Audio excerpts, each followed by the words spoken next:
perjuangkan, termasuk apa pula resiko yang akan kita hadapi.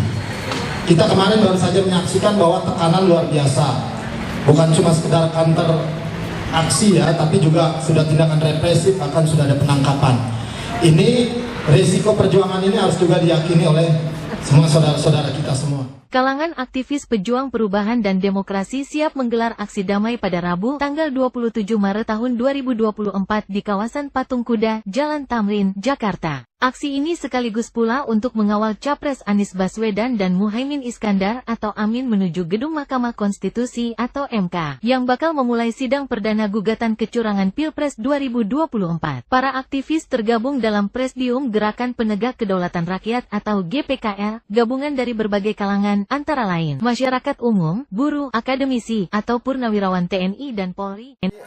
Loyalitas dan militansi para pejuang perubahan, baik dari pasangan pendukung 01 maupun pendukung pasangan 03, tidak perlu diragukan.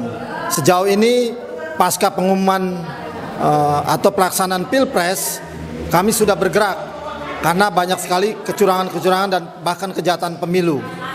Kami bicara tidak sekedar bagaimana angka-angka dan hasil dari Pilpres yang dilaksanakan pada tanggal 14 Februari 2024. Tetapi kami bicara Pilpres secara keseluruhan, mulai dari bagaimana Presiden mewacanakan perpanjangan jabatan 3 periode, kemudian penundaan pemilu, hingga pernyataan terbuka, pernyataan vulgar mengenai Presiden ikut cawe-cawe.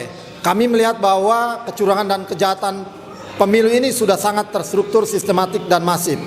Oleh karena itu, atas dasar pelanggaran konstitusi dan demokrasi yang begitu nyata, kami pejuang perubahan menyatakan dengan tegas menolak segala bentuk kecurangan. Dan kami tunjukkan itu dengan loyalitas dan militansi. Kami semua pasangan baik dari pendukung, relawan pendukung 01 dan 03 tidak akan pernah berhenti sampai kemudian Mahkamah Konstitusi menunjukkan keputusan yang berpihak, mewakili kedaulatan rakyat dan mempertahankan prinsip-prinsip kebenaran dan keadilan. Silakan teman. Siap, kami dari pejuang, para relawan, khususnya kami dari perwakilan dari Sigap Karawang, kami siap untuk bergerak dan membantu menyuarakan suara-suara rakyat demi keadilan dan kedaulatan Republik Indonesia.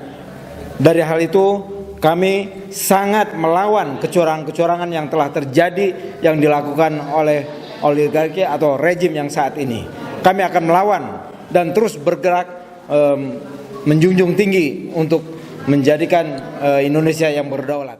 Ya, kami tegaskan sekali lagi, perjuangan kami tidak berhenti sampai Mahkamah Konstitusi mampu menetapkan keputusan yang memiliki landasan atau prinsip-prinsip kejujuran dan keadilan, menegakkan kebenaran. Kami meyakini bahwa perjalanan Pilpres ini sangat menentukan masa depan kita, menentukan nasib rakyat Indonesia. Kami tidak bisa menerima kepemimpinan nasional, baik itu presiden dan wakil presiden, yang lahir dari proses kecurangan dan kejahatan. Kami tidak akan pernah ridho sekalipun untuk bisa menerima sebuah konspirasi jahat yang ingin menguasai Republik Indonesia, yang ingin merampok kekayaan sumber daya alam, yang ingin meminggirkan rakyat dari kedaulatan yang hakiki. Kami akan terus melawan, kami akan terus berjuang sampai titik akhir penghabisan. Kawan-kawan, jadi jangan khawatir bahwa Mahkamah Konstitusi juga pernah melakukan diskualifikasi dalam pemilihan umum kepala daerah. Jadi apa bedanya Prabowo Gibran dengan beberapa kepala daerah yang didiskualifikasi, dan itu mereka yang menang dalam pilkada. Nah, kita melihat kenapa mereka didiskualifikasi, karena mereka tidak memenuhi syarat. Dengan Undang-Undang Nomor 7 Tahun 2017 tentang Pemilu dan PKPU Nomor 19 Tahun 2023 bahwa batas usia minimal Capres-Cawapres itu adalah 40 tahun. Sementara Gibran itu umurnya baru 36 tahun. Artinya saat daftar, Gibran masih menggunakan PKPU yang belum direvisi oleh KPU. Nah, pertanyaannya, kenapa baru sekarang Nah, kenapa baru sekarang pihak 01 dan 03 menggugat?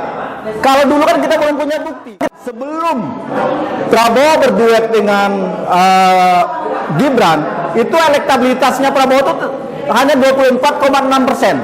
Tetapi setelah berduet, setelah putusan MK itu, setelah mendaftar ke KPU itu, elektabilitas Prabowo Gibran langsung melejit dari 30%. Sampai dengan menjelang pencoblosan, itu elektabilitasnya 51,8%.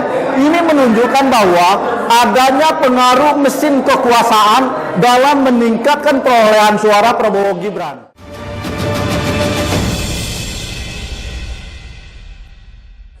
Mati Sahid, mati Sahid, orang Gaza bilang enak aja, kita di sini juga nggak dapat mati Sahid.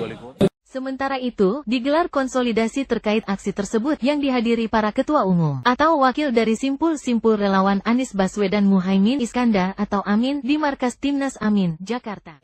Saya mau menyampaikan bahwa hari ini kita berkumpul dan besok juga ribuan dari para pencari keadilan, pejuang-pejuang perubahan itu juga akan berkumpul hari ini dan besok. Kita sama-sama turun berdemo karena untuk meyakinkan kita, karena bisa jadi 5 tahun, 10 tahun, 15 tahun lagi kita tidak akan bisa berdemo karena kita akan dikunci dengan kekuatan-kekuatan yang otoriter. Nah, jadi kalau tidak besok, itu kapan lagi? Kalau misalnya tidak kita untuk tampil besok, itu siapa lagi yang akan bisa melakukan? Ya. Kita menggugat ketika kemarin itu bijis dengan jutaan orang turun gitu ya. Tapi udah terkunci dengan dalam tanda kutip konspirasi di mana-mana. Orang udah lemas langsung, dilihat dari quick count, aduh segini. Dari awal sampai akhir segitu-gitu aja. 251. Nah, 251 skor. Berubah. 251. Nggak berubah terus seperti itu. Nah, jadi kita punya kesempatan besok. Ya, hari ini kami berkumpul para ketua umum dari Simpul Relawan untuk konsolidasi kekuatan untuk besok gerakan aksi di MK. Walaupun pressure ataupun perjuangan kami ini mendapat perlawanan ataupun dari aparat, tapi tidak menggoyahkan semangat kami untuk memperjuangkan suara dari masyarakat yang kami yakini 01 adalah pemenang. Untuk itu gerakan aksi besok di MK kita yakini bisa menghimpun massa yang banyak untuk memberikan dukungan, spirit serta semangat juang kita bagaimana kita dari gerakan masyarakat ini dapat membangkitkan naluri atau hati nurani hakim untuk bekerja sesuai amanahnya dalam memeriksa daripada perkara Pilpres ini. Dalam konsolidasi itu, semuanya sepakat untuk menggelar aksi damai guna mengawal dimulainya sidang gugatan dari Timnas Amin terkait Pilpres 2024 yang berlangsung penuh kecurangan. Dari Jakarta, tim KBA News TV melaporkan. Assalamualaikum warahmatullahi wabarakatuh. Kami pejuang perubahan tidak akan pernah menyerah, tidak akan pernah mundur, tidak akan pernah berhenti memperjuangkan kebenaran dan keadilan. Saksikan dan bersamai kami untuk aksi di Mahkamah Konstitusi pada esok tanggal 27 Maret mulai pukul 6 pagi hingga 6 sore.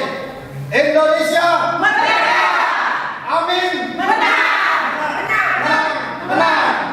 Assalamualaikum warahmatullahi wabarakatuh.